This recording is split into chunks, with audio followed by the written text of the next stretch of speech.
Marina Mabrey ties the WNBA record for the most points in a single game with 53. That's right, 53 points last night against the LA Sparks, one of the all-time performances in W history. Last night, Marina Mabrey against the Sparks, she was 9 of 18 from beyond the arc. She was 60% from the field, Coley. Marina Mabrey could not be stopped. I mean, what do you make of Marina Mabrey, not just doing this period, but doing this for the Toronto Tempo and expansion team in the WNBA? Well, first of all, Marina Mabrey, I mean, she's been doing this for a long time. This isn't just a new phenomenon, but she's also Yeah. been getting really hot of late. It Mhm. feels like we've been waiting for this kind of performance for the last couple of weeks. Just last week, a week ago today, last Friday, she hit 9 threes in a game, and that tied a WNBA record for made threes in a single game. And guess what she did last night? She hit 9 threes again in a game, tying the same WNBA single game record that she did just barely a week ago. So this was not a fluke. This was not her, getting Bam out of Adebayo'd and going to the free throw line time and time again and just getting points that way. This was her knocking down a bunch of long range threes, driving into the paint, getting some scores that way as well. But it's huge for the WNBA to have these kinds of storylines, to hear this kind of news. And it's even bigger for a team like the Toronto Tempo that's brand new, that's fresh, that actually seems to be playing some pretty good ball, has a really good couple of players and a really good scorer and shooter in Mabrey. I think when we talk about expansion and we talk about bringing the WNBA to new cities, and especially cities like Toronto, where we don't necessarily always associate basketball coming from there. Now, there are a lot of good basketball players who come from Toronto, but aside from the Raptors, it just doesn't feel like, oh, this is a hotbed of basketball, of the bastions of basketball. We always associate that with New York and Chicago, LA, Atlanta, and places like that. So for a city that is also trying to grow the sport in a certain way, that this is important. This is a chance to really prove just how successful the team there can be, and what the franchise can be in that city. The 53 points is unreal. Liz Cambage was the first to score 53 points. The second to score 53 points in WNBA history was A'ja Wilson. Those are the only two players who've scored as many points as Marina Mabrey scored last night. That is incredible. So a massive achievement for her, and I really do hope that the league celebrates this the way that it ought to be.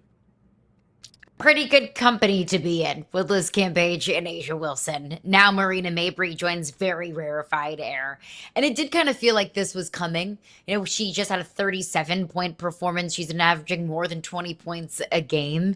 So Marina Mabrey has had a career year. And I think that's one really positive thing of several positive things for expansion teams that we have seen recently is that we saw last year Veronica Burton had a career renaissance with the Golden State Valkyries in their inaugural year. She was a really big reason why the Golden State Valkyries became the first ever inaugural team, or first ever expansion team rather, in their inaugural season to make the postseason, was because Veronica Burton just out of nowhere, all of a sudden, just was absolutely on fire with Golden State. We've seen that with Marina Mabrey. Now, Marina Mabrey has had a very successful WNBA career, but she has had the highest average points per night with the Toronto Tempo this year than she has had in her entire career. We're seeing it with Bridget Carlton with the Portland Fire as well. We're seeing some of these players that may not necessarily be household names have these breakout seasons with their first year with expansion teams, which I think is a really important note for expansion teams moving forward, is these are all examples for maybe some players that haven't gotten great opportunities in their previous stops to get wonderful opportunities in expansion teams, with, of course, 3 new expansion teams coming to the league over the next couple of years. I also think it's a great sign for the Toronto Tempo. We've talked about this on Hoops 360. You can find it in the Yahoo Sports YouTube page and wherever you get your podcast, myself and Cassandra Nugley. How how does Toronto and Portland in their inaugural seasons recreate or at least get close to recreating what Golden State did last year?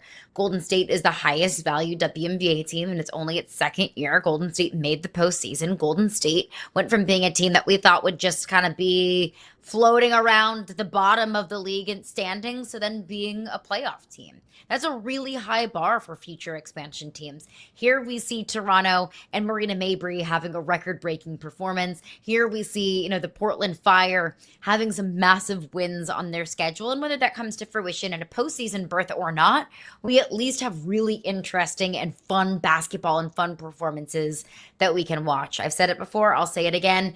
In Sandy Brondello, we trust. And here she is continuing to deliver for the Toronto Tempo. But, speaking of Sandy Brondello, she even said in her post-game press conference last night, she said, I've never seen anything like this. And we're talking about Sandy Brondello, right? She has coached the Australian national team. She's won a championship with the New York Liberty. She's coached Brianna Stewart. She's coached Sabrina Ionescu. She's coached some of the best players in this league. And here she is saying, I have never seen anything like it. Really, really awesome to see. And congratulations to Marina Mabrey for that.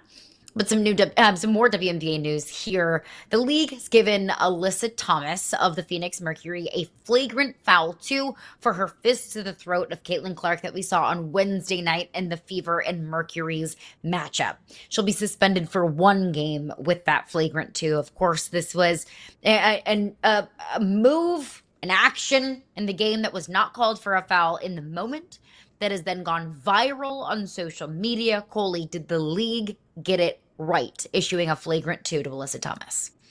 Yeah, the league did exactly what I felt like it should have. I didn't say this enough when we were talking on the show yesterday, but I did expect a level of suspension to come. I thought a 1-game suspension would be adequate. Alyssa Thomas didn't deserve anything egregious. There was 3 games or whatever the case is, especially with the condensed nature of this season. A 1-game suspension is adequate, but it was certainly warranted because that was an egregious action. That was most certainly a flagrant 2 action. It deserved a little more attention than it got from the referees in that moment. And like we even said on the show yesterday, when you look at it in live action, you don't really see anything wrong at the time, just because it just kind of feels like a basketball play and they're stumbling and falling over each other. And then you slow it down and you actually have a great angle from underneath the basket of what actually transpired.